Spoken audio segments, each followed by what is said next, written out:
दोस्तों, मैं हूं डॉक्टर मुकेश अग्रवाल। आज हम एक ऐसी यात्रा पर चलने वाले हैं जिसने भारत को ही नहीं पूरी दुनिया को प्रभावित किया है।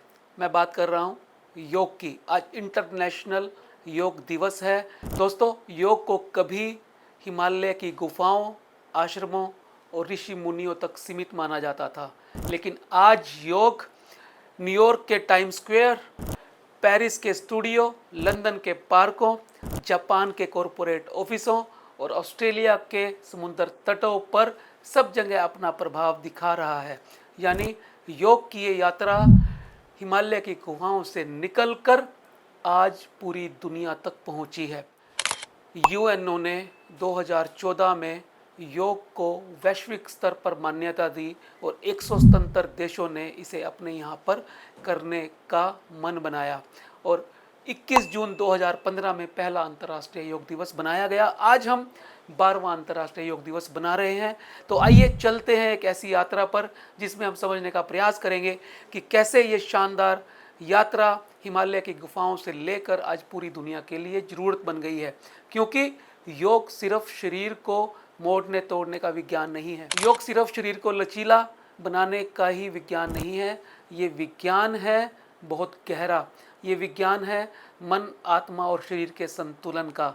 ये विज्ञान है अपने अंदर की उस पहचान को एस्टैब्लिश करने का, उसके साथ जुड़ने का, जिसकी हम सदियों से तलाश में हैं। आधुनिक विज्ञान की सबसे बड़ी समस्या, आज हमने बहुत बड़ी प्रगति की है विज्ञान के माध्यम से। आज हमने आकाश के अंदर अपने कदम रखे हैं। आज हमारे पास स्मार्टफोन है। पूरी दुनिया हमने मुट्ठी में करने का प्रयास किया है, लेकिन क्या हम पहले से अधिक खुश हैं या पहले से अधिक तनावग्रस्त? दोस्तों, बहुत सारे आंकड़े और स्टडीज़ बताती हैं जैसे जैसे मनुष्य सभ्य हुआ है, जैसे जैसे उसके पास सुविधाओं के अंबार लगने शुरू हुए हैं, वैसे वैसे वह मानसिक रूप से और ज़्यादा तनावग्रस्त और परेशान रहने लगा है। और ऐसी सूरत के अंदर सबसे बड़ा सहारा हमें क्या दिखाई देता है? सबसे बड़ा सहारा दिखाई देता है योग। तो बहुत लंबे समय तक पश्चिमी दुनिया योग को एक आध्यात्मिक साधना के रूप में देखती थी, लेकिन पिछले 2 दशकों के अंदर विज्ञान के अंदर अलग अलग स्टडीज़ ने यह साबित किया है कि योगाभ्यास करने से कोर्टिसोल लेवल कम होता है। और कोर्टिसोल लेवल कम होने का मतलब है हमारा तनाव कम होना। योग करने से मेलाटोनिन का स्तर बढ़ता है और मेलाटोनिन के स्तर बढ़ने का मतलब है हमारी नींद की गुणवत्ता बढ़ना। योग करने से हमारे शरीर के अंदर डोपामिन और सेरोटोनिन बढ़ते हैं और डोपामिन, सेरोटोनिन और एंडोर्फिन्स का बढ़ना ये सिद्ध करता है कि हमारे अंदर खुशी का स्तर बढ़ रहा है। योग करने से हमारा इम्यून सिस्टम अच्छा होता है। योग करने से हमारे शरीर के सब अंग सुचारू रूप से काम करते हैं। योग करने से हम शांत रहते हैं और जब हम शांत रहते हैं तो हम डिसीज़न ज़्यादा बढ़िया ले सकते हैं। इसका अर्थ ये है योग करने से हमारे दिमाग में न्यूरोप्लास्टिसिटी भी होती है, जिससे मेमोरी सेंटर, जिसे हम हिप्पोकैम्पस कहते हैं, वो ठीक हो जाता है। योग करने से अमिगडाला संतुलित हो जाता है, जिससे हम इमोशनल कंट्रोल ज़्यादा बेहतर कर पाते हैं। योग करने से हमारा प्री फ्रंटल कॉर्टेक्स, दिमाग का डिसीजन लेने वाला हिस्सा, ज़्यादा अच्छा हो जाता है और हम ज़्यादा बेहतर निर्णय ले पाते हैं। योग करने से हमारी ओवरऑल हेल्थ सुधरती है, मानसिक और शारीरिक भी। यानी आध्यात्मिक लाभ के साथ साथ मानसिक और शारीरिक लाभ भी हमें योग से मिलते हैं। हमारी बुद्धि भी प्रगाढ़ होती है, हमारा विवेक भी ज़्यादा बेहतर ढंग से काम करता है। यानी हम और ज़्यादा विजडम और लॉन्जिविटी के नज़दीक जाते हैं। योग केवल आसन नहीं है। ज़्यादातर लोग जब योग का नाम सुनते हैं तो उनके मन में एक तस्वीर उभरती है जिसके अंदर आसन करते हुए किसी योगी को देखा जा सकता है या किसी ग्रस्त को भी आजकल के जीवन के अनुसार। दोस्तों, योग मात्र आसन नहीं है। महर्षि पतंजलि योग सूत्र के अंदर बताते हैं कि योगश्च चित्त वृत्ति निरोध।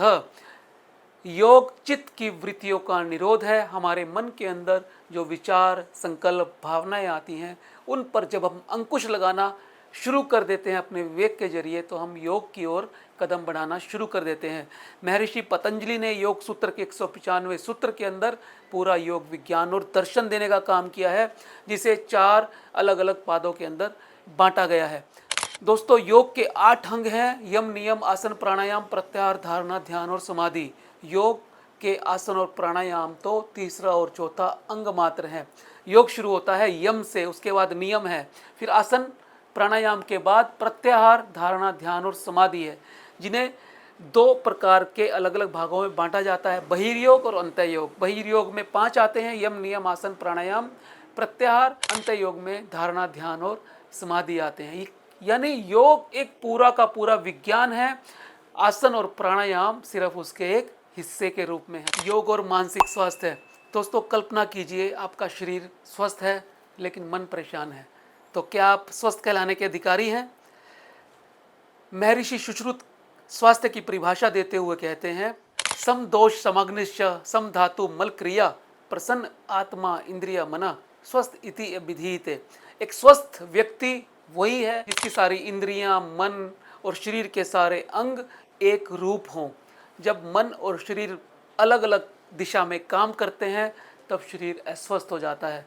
तो दोस्तों मन के स्वास्थ्य को बरकरार रखने के लिए सबसे बढ़िया साधन कोई है तो वो है योग।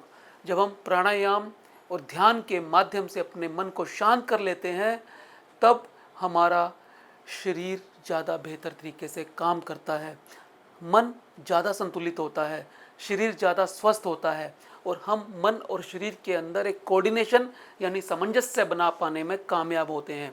यानी मानसिक स्वास्थ्य हमारे स्वास्थ्य की धुरी है, उसके बिना हम स्वस्थ कहलाने के अधिकारी नहीं बन सकते। योग और दीर्घायु का रहस्य। दोस्तों योग सिर्फ हमें स्वस्थ नहीं रखता, योग सिर्फ हमारे मन को ही संतुलित नहीं करता, ये हमारी लंबी उम्र के लिए भी जिम्मेदार है। जब योग के जरिए हम अपनी मांसपेशियों को मजबूत करते हैं, अपनी हड्डियों को स्वस्थ करते हैं और अपने शरीर और मन को साधते हैं संतुलन के जरिए, तो हमारी उम्र भी बढ़ जाती है।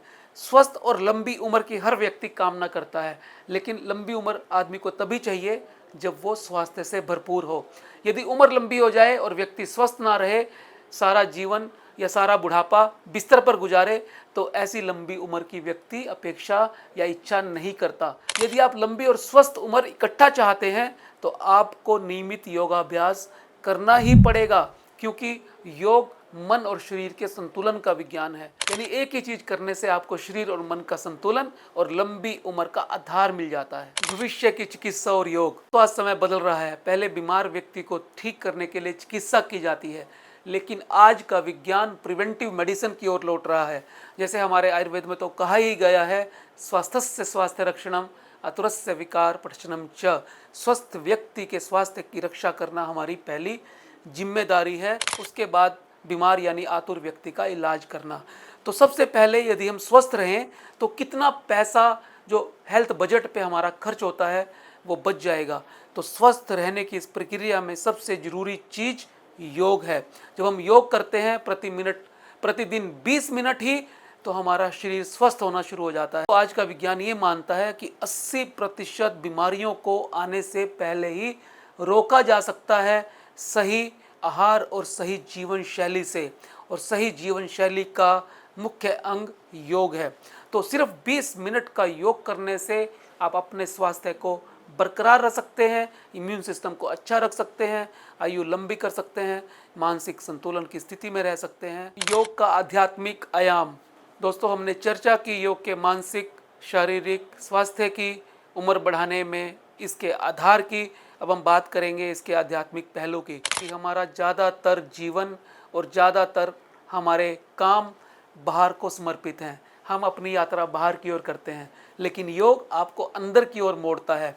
और जब आप अंदर की ओर मुड़ते हैं, स्वयं से जुड़ते हैं, अपने आप को देखने का काम शुरू करते हैं, अपने अवगुणों की ओर आपकी नज़र जाती है, तब आप एक बेहतर इंसान बनना शुरू हो जाते हैं। क्योंकि योग आपको आपसे आत्म मूल्यांकन कराता है, वो मूल्यांकन जिससे हम अक्सर बचते हैं।